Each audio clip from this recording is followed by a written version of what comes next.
OP Singh जी, Samajwadi party कह रही है कि 24 में हमने जो करके दिखाया उसके बाद अब साबित हो गया है कि भाजपा का मामला नीचे जा रहा है, और 27 में वो कह रहे हैं, हालांकि उनको इस बात पर वो ये भी कह रहे हैं कि हम और कांग्रेस एक साथ हैं, लेकिन साथ में ये भी कह रहे हैं कि जब हम संभल पर लड़ते हैं तो कांग्रेस अडानी अडानी चिल्लाती है। क्या मेरे पास है प्योर पाव भाजी का मसाला, पाव भाजी मसाला, पाव भाजी को टेस्टी बना डाला, सबका राजा आल प्योर मसाला।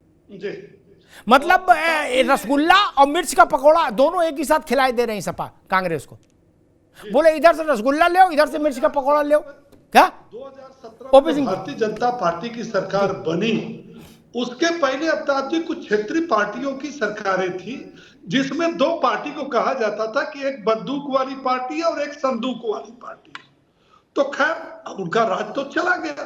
अच्छा, उन्होंने इतना बढ़िया काम किया, 4 बार जिनकी सरकारें थी, कि जनता ने उनको पैदल कर दिया। अपने पुरुषार्थ से तो कभी सरकार बना नहीं पाए, न बना पाएंगे। 2-3 बातें कांग्रेस और सपा के प्रवक्ताओं ने रखा, ईडी गठबंधन, वक्फ बोर्ड, और उन्होंने भारतीय जनता पार्टी के कार्यकाल की किया। ईडी गठबंधन, ये बताइए, आज तक मैं जब से ईडी गठबंधन बना एक ही सवाल पूछता हूं कि ईडी गठबंधन का नेता कौन? तो एक जो स्वयंभू नेता है वो कहते हैं कि हम हैं। न उनको ममता मानती है, न उनको केजरीवाल मानते हैं, न उनको तेजस्वी यादव मानते हैं, न उनको शरद पवार स्वयंभू। अब आई वक्फ बोर्ड की बात। आप पिछले वक्फ बोर्ड की जब से चर्चा चली तब से आप डिबेट चला रहे हैं। ये कांग्रेस और समाजवादी पार्टी जो परजीवी पार्टियां हैं, इन्होंने क्या कहा था? हम खून बहा देंगे, हम कुर्बानी दे देंगे। हम 3 तारीख से इंतजार कर रहे हैं कब खून बहेगा और कब कुर्बानी देगी का एक्स पर केवल ट्विटर बोलेगा या वास्तव में आएंगे। दूसरी बात, पूरा देश इस बात का इंतजार कर रहा था कि 2 दिन 3 बजे भोर तक ये लोकसभा और राज्यसभा चला था जी। इसमें विद्वान नेता राहुल गांधी जी कुछ बोलेंगी और उनकी बहन प्रियंका वाड्रा भी बोलेंगी, एक साथ वक्फ बोर्ड पर नहीं बोले। एक जो नए नेता पैदा हुए हैं लोकसभा में, उन्होंने 8 से 10 मिनट तक भाषण दिया। कहां गए? पहले कुंभ पर गए, फिर भाजपा का राष्ट्रीय अध्यक्ष क्यों नहीं बना, क्या योगी जी रिपीट होंगे कि नहीं होंगे, ये भारतीय जनता पार्टी जब से बनी है तब से मुसलमानों का उत्पीड़न कर रही है। वक्फ बोर्ड पर इन्होंने एक शब्द अगर कोई नीतिगत बात कही हो तो मैं कहूं, और जो संविधान की बात करते हैं, यही राहुल गांधी जी मनमोहन सिंह की कैबिनेट की सरकार की पास प्रस्ताव को कहां फाड़ा? सार्वजनिक सभा में फाड़ा। कहा मैं इस प्रस्ताव को नहीं मानता। वैसे जैसे हैदराबाद के भाईजान 2019 में फाड़ा था, फिर फाड़ दिया। सीए को मैं नहीं मानता, फाड़ दिया। फिर उन्होंने कहा कि 2000 ये जो बहस हुई उसमें कहा कि मैं वक्फ बोर्ड को बिल को नहीं मानता, फाड़ दिया।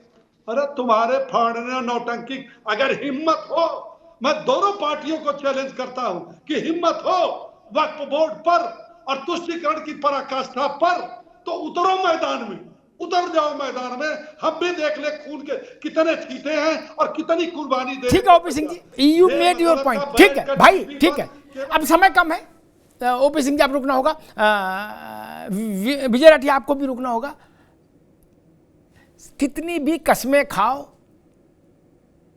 कि 2 जिस्म एक जान है हम, लेकिन हमको भी मालूम है आप क्या हो और जनता को भी मालूम है और आपको खुद भी मालूम है। इसीलिए सपा ये याद दिलाना नहीं भूलती है कि संभल पर अकेले हम लड़े और वक्फ पर राहुल गांधी, प्रियंका गांधी, सोनिया गांधी नहीं बोली। इन दोनों बातों का अर्थ है, समाजवादी पार्टी उत्तर प्रदेश में एक मुसलमानों के लिए जो तंबू उसने लगाया है, वो नहीं चाहती उस तंबू से बाहर एक भी आदमी जाए, भले ही कांग्रेस बाहर खड़ी होकर सीटी बजा के बुलाए।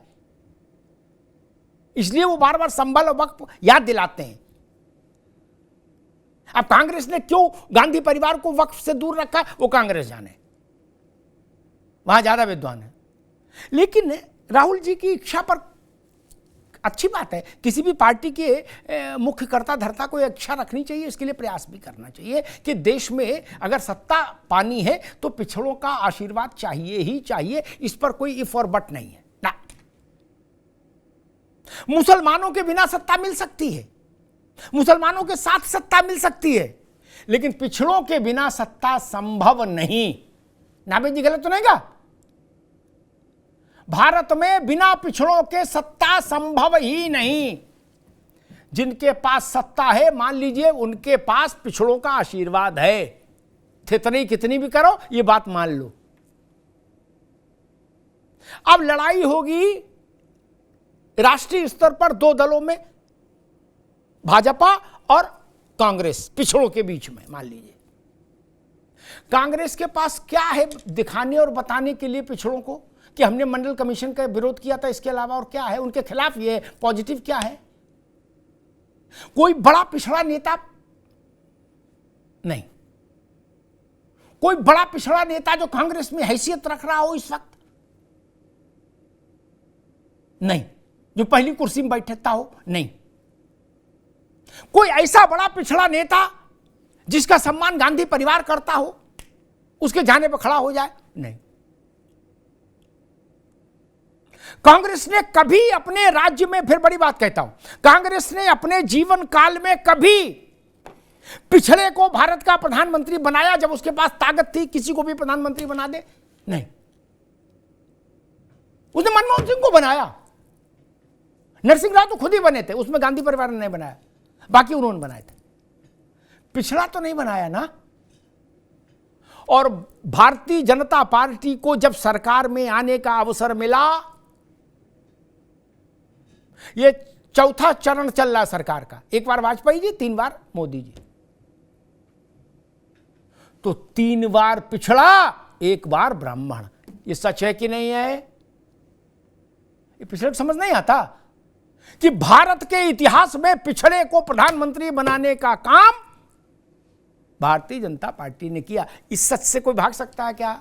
मान लो अच्छा ना भी लगे, सच कड़वा लगे, फिर भी खाना पड़ेगा और पचाना पड़ेगा, इससे तो कोई इनकार नहीं कर सकता।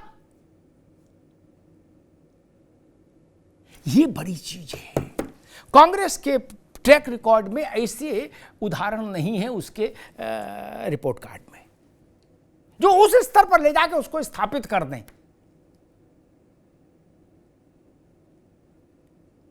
जब और उत्तर प्रदेश में भी पिछड़ों के नेतृत्व पर अगर कांग्रेस मान लीजिए कोई काम आज से करना शुरू करे तो उसको अखिलेश यादव होने में भी मुद्दतें लग जाएंगी। नावेद जी गलत तो नहीं कह रहा? किसी पिछड़े को कांग्रेस आज से उठाना शुरू कर दे और रोज मालिश करे उसकी है और बादाम खिलाए तो भी उसको अखिलेश यादव तक पहुंचने में मुद्दतें लग जाएंगी, मुद्दतें लग जाएंगी। पहुंच भी पाएगा मैं नहीं कह सकता। क्या उत्तर प्रदेश में मुलायम सिंह का परिवार और बिहार में लालू जी का परिवार, पिछड़ों के बीच में उसकी अपनी हैसियत है। कांग्रेस का कोई नेता उस हैसियत को रिप्लेस नहीं कर सकता, ये जान लीजिए अभी आने वाले 10 साल तक, क्योंकि मुलायम सिंह का और लालू प्रसाद यादव का उतना कंट्रीब्यूशन है अपने अपने कैचमेंट एरिया में। तब कैसे लड़ेंगे आप बता दीजिए कि हमारे पास ये आदमी है।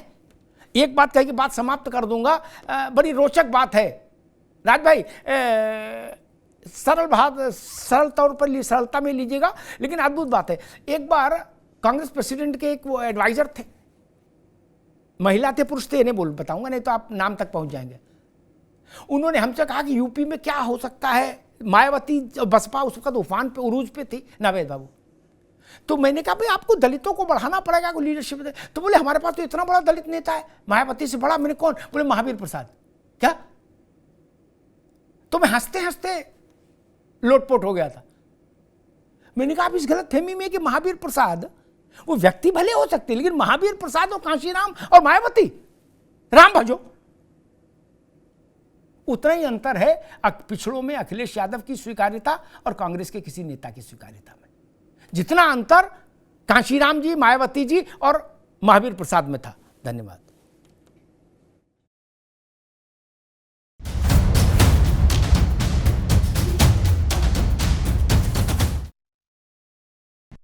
उत्तर चाहिए brought to you by R Pure का हल्दी मसाला, मिर्च धनिया करे कमाल, सबका राजा आर प्योर मसाला। मेरे पास है आर प्योर पाव भाजी का मसाला, आर प्योर पाव भाजी मसाला, पाव भाजी को टेस्टी बना डाला, सबका राजा आर प्योर मसाला। अरे श्रीमती जी कुछ तो सस्ता लो, बचत करो। नहीं श्रीमान जी, सब बढ़िया लो, रहने दीजिए। इसमें क्या खास बात है? थोड़े में ज्यादा स्वाद, यही तो है इसकी खास बात। वाओ मामा, क्या स्वाद है। अरे मेरे राजा, सबका राजा आर प्योर मसाला। कुछ तो सस्ता लो, सब बढ़िया लो, इसमें क्या खास बात है? थोड़े में ज्यादा स्वाद, यही तो है इसकी खास बात। सबका राजा आर प्योर मसाला।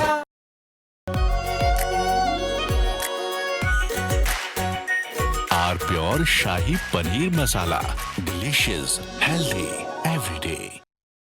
थोड़े में ज्यादा स्वाद, यही तो है इसकी खास बात। वाओ मामा, क्या स्वाद है। अरे मेरे राजा, सबका राजा आर प्योर